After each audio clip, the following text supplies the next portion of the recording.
আসসালামু আলাইকুম। আজকে যে বিষয়টি নিয়ে আলোচনা করব সেটা হচ্ছে ট্যারিফ ওয়ার বা শুল্ক যুদ্ধ। আপনারা যদি বিগত কয়েকদিনের পত্রপত্রিকার দিকে খেয়াল করেন তাহলে একটা জিনিস খুব বেশি খেয়াল করবেন যে আমেরিকার প্রেসিডেন্ট হচ্ছে ডোনাল্ড ট্রাম্প।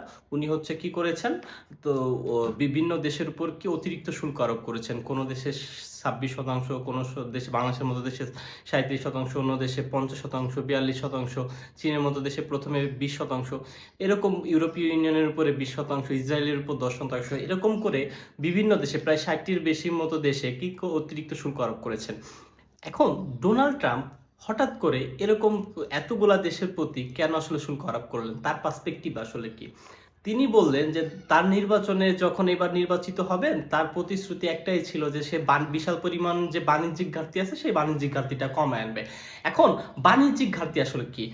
আমেরিকার যে বিশাল পরিমাণে বাজার, এরা কি করে, যতটুকুন পরিমাণের রপ্তানি করে তার থেকে অনেক বেশি পরিমাণে কি করে, আমদানি করে। যার ফলে এর বিভিন্ন দেশের সাথে ব্যাপক পরিমাণে আমদানি রপ্তানির পার্থক্য থাকে। ধরেন আমেরিকা প্রতি বছরে $400 বিলিয়ন পণ্য হচ্ছে চীন থেকে ধরেন আনে। সে চীনে কি করে, পণ্য পাঠায় বা রপ্তানি করে ধরেন হচ্ছে 150 বা $200 বিলিয়ন।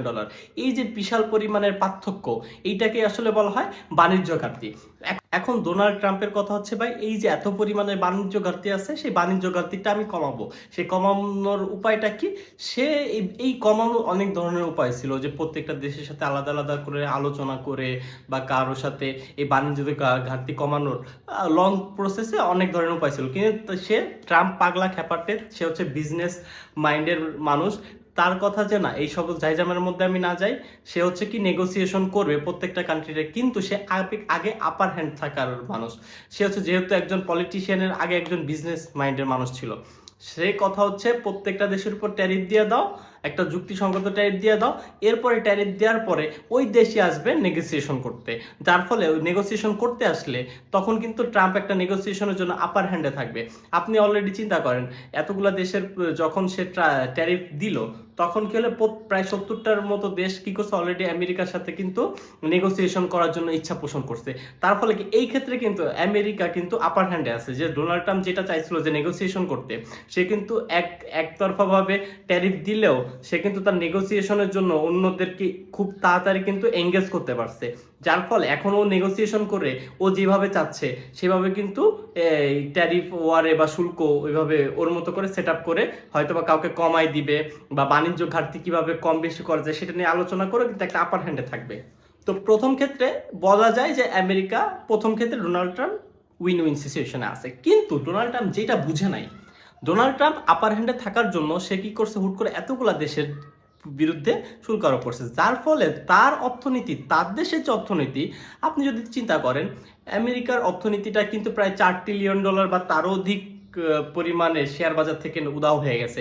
এশিয়ার বাজার নিম্নমুখী হয়ে গেছে, ইউরোপের শেয়ার বাজার নিম্নমুখী। প্রত্যেকটা কান্ট্রিতে যে অর্থনীতিটা কিন্তু অনেকটা সংকুচিত হয়ে এসেছে। এবং যে আপনি যদি তেলের দামের দিকে দেন, সব কিছুর কিন্তু একদম সংকুচিত হয়ে আসছে। এর ফলে আমেরিকার ব্যবসা বাণিজ্য কিন্তু বিশাল পরিমাণে ক্ষতির সম্মুখীন হয়েছে।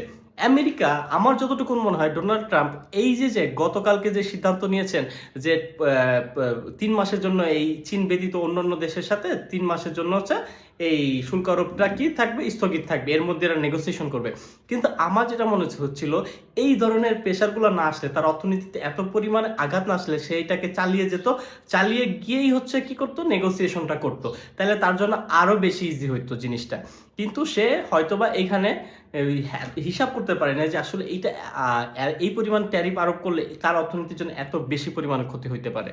এখন আমেরিকা, এই ডোনাল্ড ট্রাম্প যেটা করেছেন, এটা নিয়ে এক ধরনের সে জুয়া খেলেছিলেন।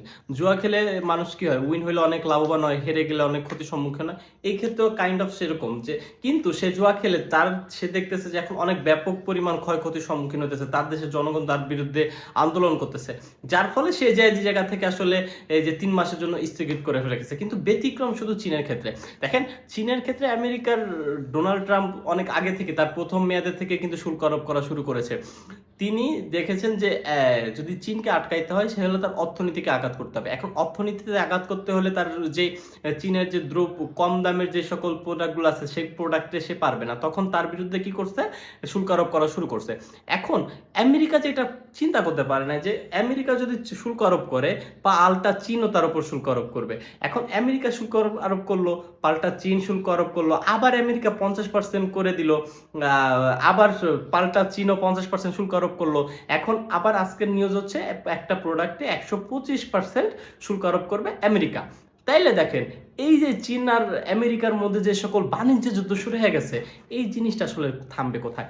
আমার যেটা মনে হয় ডোনাল্ড ট্রাম্প এখানে যে এতগুলো কথা বলছে, এত দেশের ট্যারিফ দিব, এই করবো সেই করবো, কিন্তু সে তার জায়গা থেকে যেহেতু সরে আসছে, তারও মুখ বাঁচানোর জন্য চীনের সাথে যে জিনিসটা আছে সেই জিনিসটা সে শুল্ক আরোপটা এখন পর্যন্ত চালায় রাখছে এবং সে চেষ্টা করতেছে চীনকে আলোচনার টেবিলে আনা। এবং সে বারবার ইচ্ছা পোষণ করছে যে সে শুল্ক আরোপ করেছে ঠিকই, কিন্তু চীনের সাথে কি একটা নেগোসিয়েশন করতে চায়, চুক্তি করতে চায়, যার ফলে এদিকে চীনও কিন্তু কি করতেছে না, আমেরিকা যদি শুল্ক আরোপ করে ও শুল্ক আরোপ করতেছে, বাট এদের মধ্যে যে নেগোসিয়েশন সেই জিনিসটা আসলে তারা বসতেছে না। কিন্তু আমার যতটুকু বিশ্বাস খুব তাড়াতাড়ি আমেরিকা এবং চীন একটা নেগোসিয়েশনে যাবে, ডোনাল্ড ট্রাম্পও নেগোসিয়েশনের মধ্যে যাবে, নেগোসিয়েশনের মাধ্যমে গিয়ে এবং নেগোসিয়েশনে যাওয়ার জন্য আমেরিকা আসলে কি এই চীনের উপরে এত পরিমাণ শুল্ক আরোপ করছে এবং খুব তাড়াতাড়ি অচিরেই তাদের মধ্যে একটা বোঝাপড়া বা আন্ডারস্ট্যান্ডিং হবে, যার